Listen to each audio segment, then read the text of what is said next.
All right, we have a question here from Jenny. Jenny says, how do you suspect that your thinking about living a deep life will change in retirement?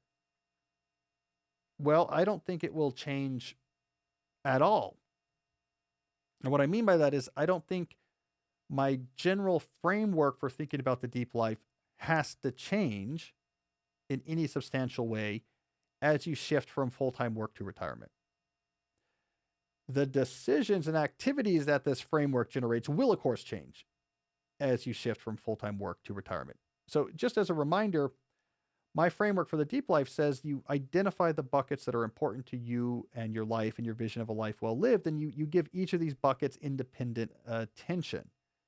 You start with keystone habits, and then you overhaul that part of your life, and so you make sure that you're seeing holistically all the elements of your life that are important, and that you're giving intention to each of those and making sure that they have a expression in your life. And they're an important part of your life. So what happens when you retire?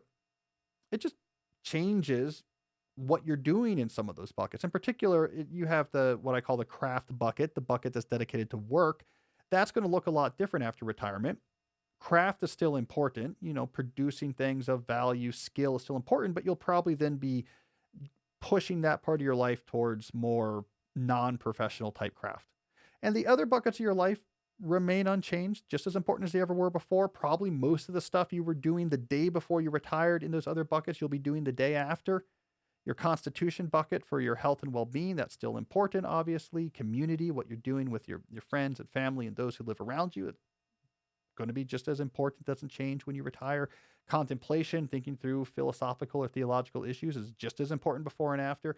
So I think if you're living with this bucket-based approach to the deep life, it will be a seamless transition to retirement.